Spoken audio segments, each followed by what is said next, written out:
Hey guys, I have been playing a lot of Deadlock recently. I got the game maybe 2 weeks ago, have had the time to play for a week, You were and punished for seeking I'm kind knowledge. of in love with this But game. here,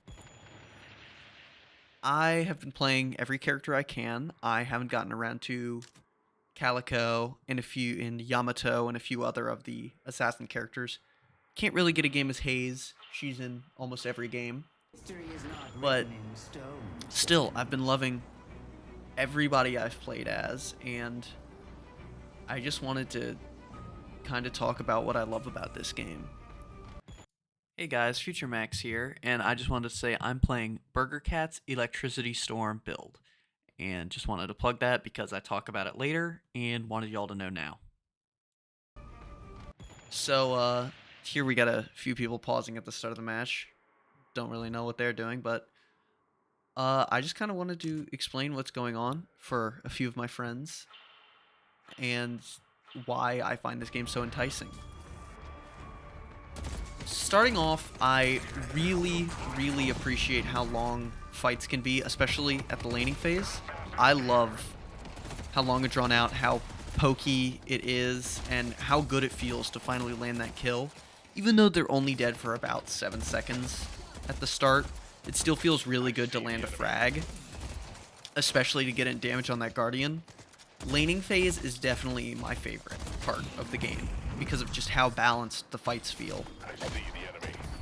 Weaving in melees like I just did there feels so good, especially along with the stamina-based movement. So, talking about my character here, Seven, he's kind of a hyper carry slash crowd control character, so I really want to get my late game build up and running. So I am very happy to drag out laning section here and farm souls from these guys. I am very scared to go in against this Lady Geist later because I know she can swap my health. But right now, I'm going to play a bit cocky, honestly, a bit more aggressively than I should. Especially because I don't know my Holiday, my laning partner. And you really rely a lot on your laning partner in the start of the game. I'm not going to lie, this game can be really hard solo queue, relying on a random laning partner. Gonna back you up, telling you when somebody's missing, telling you when they're going back to shop or they're not going to push with you. But even then, I still occasionally get really good games like this, where I am able to communicate with the wheel, which you see me fail to do there.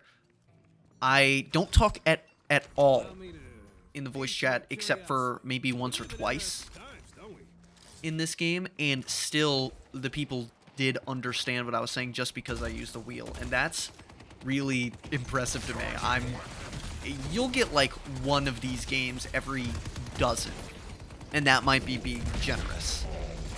But it's games like these that really just make it worth it. So back onto 7 here. I am going to be pretty weak in this phase. It takes like a full magazine of headshots to kill somebody right now. So I'm very happy to sit back, let Holiday deal a bunch of damage, and just come into poke. Every now and then, maybe land the stun on somebody. But I'm playing a build that focuses on 7's Chain Lightning ability. It's really good free damage, especially at the start. Just if you're able to land your shots, it chains between enemies. Really good for clearing ads, and I'm gonna have it later this game. And really, ideally all games, where I'm only gonna have like 4 seconds where I'm gonna have that Chain Lightning ability down. So I'm really just maximizing my damage. I'm gonna build into Spirit and Gun. I occasionally touch Survival for extra HP regen in lane, because I really don't want to give up my lane pressure. I want to keep my presence in lane because of how good I am at clearing enemy waves. We take the Guardian really fast there. And I do get a bit excited to hop back on the zip line there to try to make it back to base. Welcome, welcome. And you can see me there buying Spirit Lifesteal because I really don't wanna go back to home base. I really want to keep fighting so they can't take our Guardian, because having our shop open this far up is really good for us if we want to take this Walker. But I am having to play extremely safe, but I'm not giving up my presence.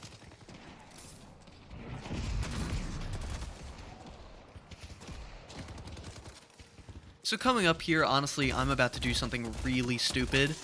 You're going to see me mess up a dash right here. I dash into a wall, and that pretty much seals it for me. Because I messed up my movement, I'm unable to get to the line rail, and I have to commit myself to a fight, which I know I'm going to lose. That, me, though, getting that Lady Geist down so low means she can't fight that Guardian, or else it's going to kill her. So I'm thinking maybe with my teammate coming back, I can make it in time, and we can stop us losing our Guardian.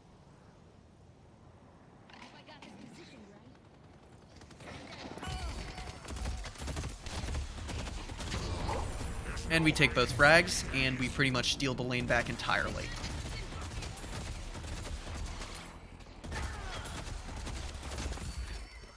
I don't fear numbers. So you'll notice me, I'm really not spreading out my upgrades at all between my abilities. I know what I want to go for. I'm playing a pre-made build. I did not make it. I might put in an image of whose build it is.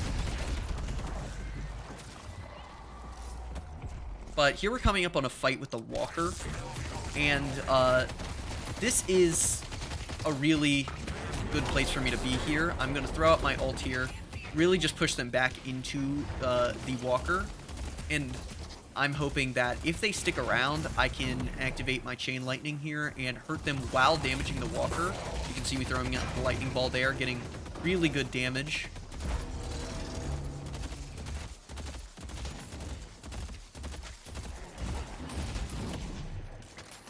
I see great talent. And we're not going to have a wave come in for a little bit there, so we're gonna wait.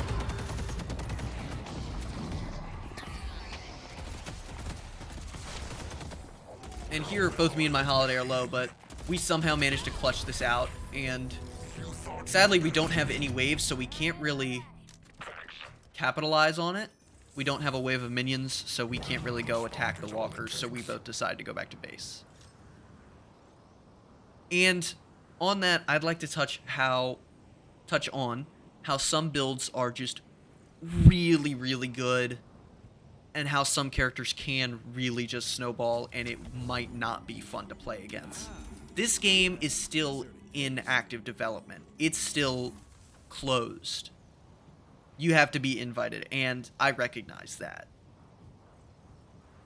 But some characters, like if there's a good Vindicta, if there is a hyper carry Infernus, sometimes the game can just be over and you're fighting, and that sucks. I recognize that.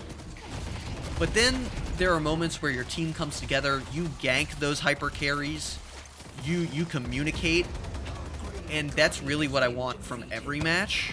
But of course, you gotta be realistic. We're not social creatures. Really, people who play this game, definitely. But communication just makes you so much stronger. And a lot of people say, like, oh, you gotta constantly be looking at the mini-map, you gotta know what's happening around you at all times, and that's just unrealistic. You need to communicate in this game. Like there, I call, I need help on green. I get that help because I called for it. I get people coming from Blue Walker and Kelvin, who was jungling there, to come help me here on lane because I thought they were going to take the Walker.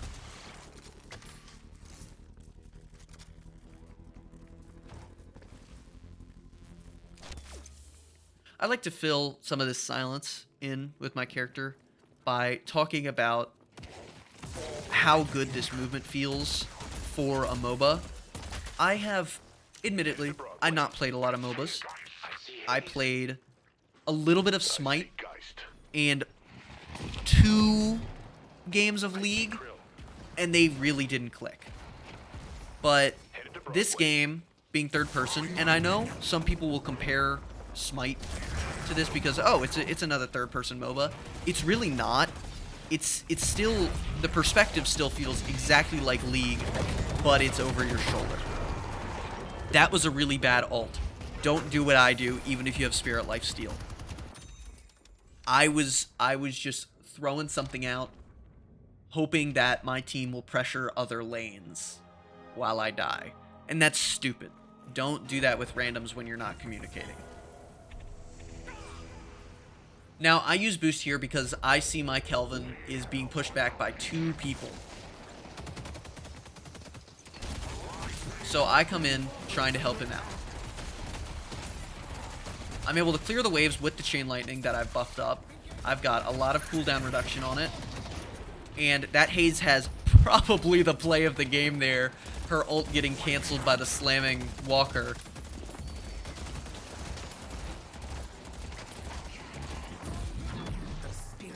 Probably get out of there, Abraham.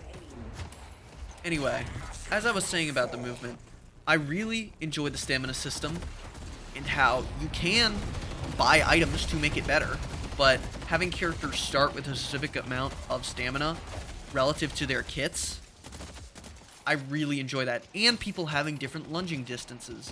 7 having no movement abilities and no get out of jail tools, having the longest dash distance feels like it just makes sense. Even if he is a mage character, he needs something with how hypermobile this game can be. Our blue guardian has been defeated.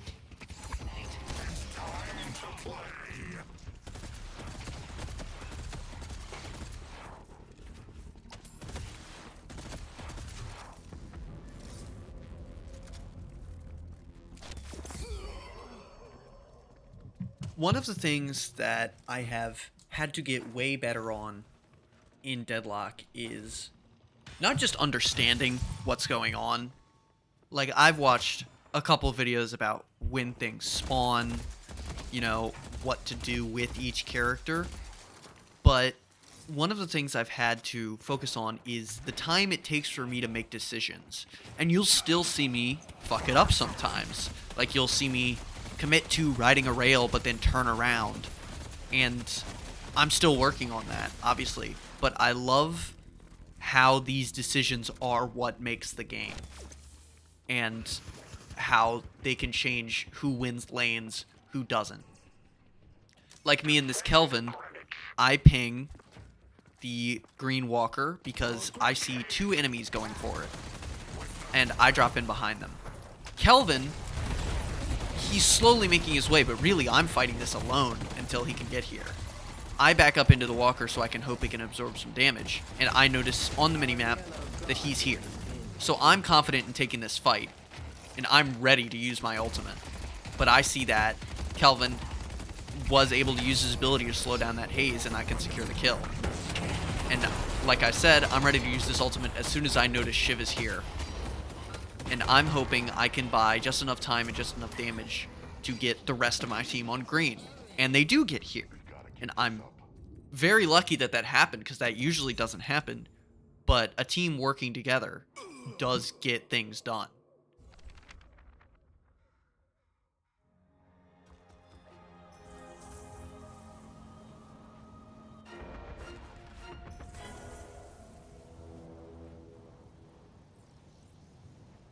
Now, while we all were over rotating to green, we left blue open, and I recognized this. I see people rotating, I ping it just in case, but I need to go clean up yellow. 1, because I want more souls, and I get 100% of the souls after 10 minutes. It starts splitting between teammates who are close to you in your lane. So I'm greedy. I need the souls for my build. So I'm happy to go clean up yellow, clean up a few waves, and most importantly, push their rail lines back so they can't get this soul urn. And I'm very happy to go take this health buff, which respawned. I decide not to go fight that jungle. I notice it's got the hard, but I'm here doing this mid event, the Sinner Sacrifice, whatever. Takes a bit of your health for souls, because I notice nobody's contesting my side. Slay them and froze. They destroy the walker. They take our green walker because we overcompensate by all going to blue. And that is partially my fault, but I believe that I'm doing the right thing here, pushing yellow, at least at the time. I still think it's a decent idea because I think I can take this walker, or at least damage it a lot. So at this time, you could see on the minimap, there is a huge team fight happening at blue. And what am I going to do? I'm going to do the objective. I'm going to win. I see... Hold on a second. All these people are still fighting at mid. See, like I said, I turn around. But all these people are still fighting at mid. I need to take advantage of this. So I decide to take my wave, and we're going to go push the base guardians. Is under attack. And while that's happening, I flank around to the guardian. I saw, or the walker. I see how much damage I did to the other walker. But it's got the resistance. So in my head, I'm like, okay, what the hell? I guess I'm not going to be taking this one, but I'm going to deal as much damage to it as I can.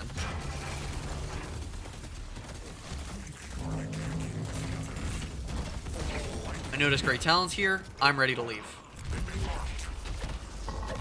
And then I get silenced. So I have to take this fight. It's do or die. I ult. I'm not ashamed of it.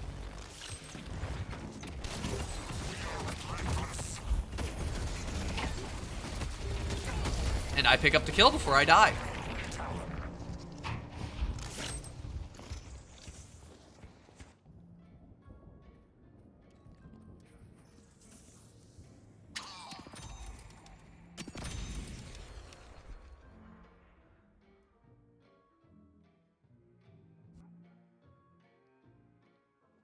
While I'm respawning here, I take my time to notice what my team is doing.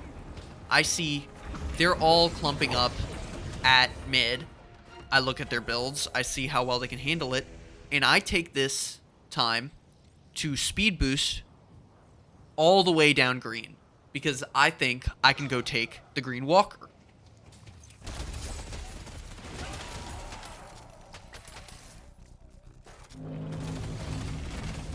While my team is losing that fight, but they do get the walker, I am able to get my walker and pretty much double the rewards of our victory.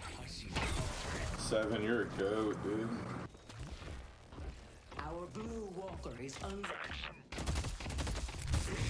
I only find light resistance with this pretty green Grey Talon.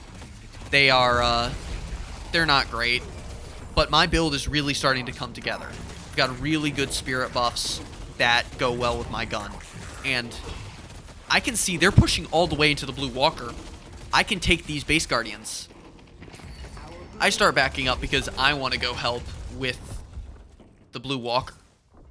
But I get my reward for my team. 7, you're so goated, bro. What are you doing? Thank you. My thought process here is that I'm going to grab this gun buff, and then I'm going to go gank the team fight.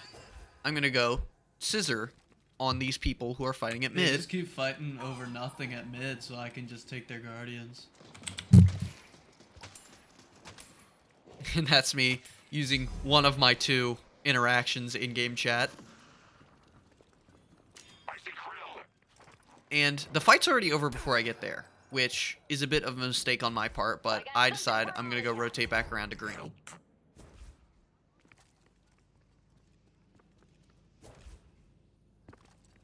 That's me looking to ping it on the minimap, but deciding I can probably take this one person.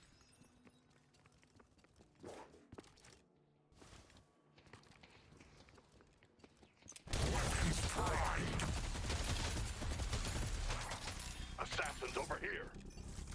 I kill my wave, and I notice, wow, I've got a lot of souls. I should go back to shop. And my wave's pushing up. I can buy 2 items here. My build is really coming together. There is rarely a time where I don't have Chain Lightning activated. That makes clearing and farming even easier, which gets me even more souls. And you can see, at this point, I start having so much more souls than the entire rest of my team. I have a pretty hefty lead over them. Nothing crazy, but still.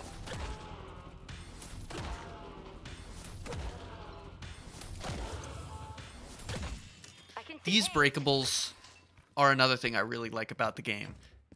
The brown boxes usually can contain loose souls, which can help a team behind on souls, especially in the early laning phase, catch back up. And the gold urns can contain little buffs that really stack up, which reward players who go out of their way to break them. Here, I make probably my biggest mistake of the game, which is not helping with this team fight.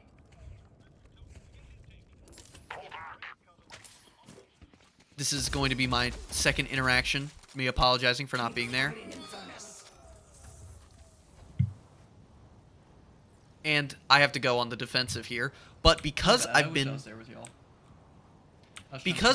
actively pushing back all of these lanes, they can't really capitalize on this. The only thing they're going to do is make neutral ground, really, especially at mid. But because I've been actively swapping between lanes, pushing things back, I've been able to really quell what kind of victory they can get out of that fight, especially because it's so deep in their base.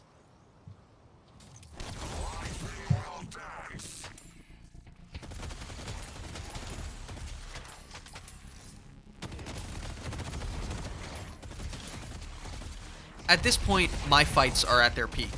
I am doing my best, I'm getting my stuns off, and I'm rolling. My items are very strong, my Chain Lightning's even stronger, and I'm pretty much winning any 1v1 I'm going into, even with the enemy haze.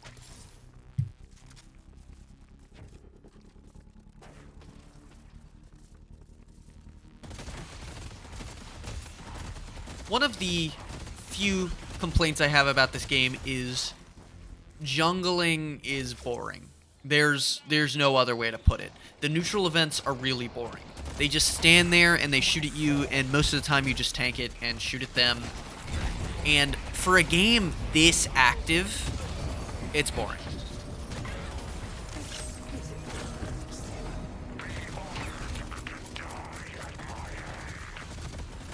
Here we're coming up on our big final fight.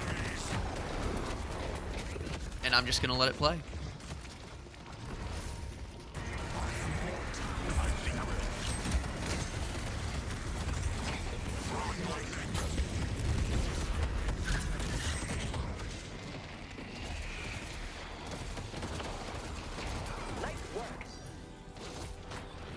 You've got to learn to respect me.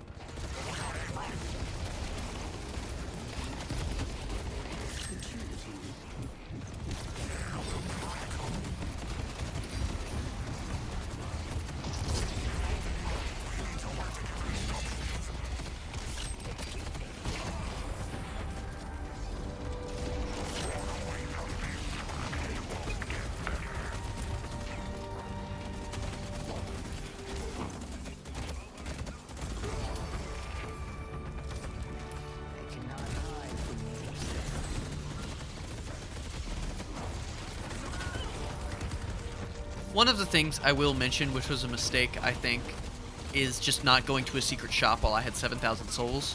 But this game is a wrap, and it is up there with one of my favorite 7 games.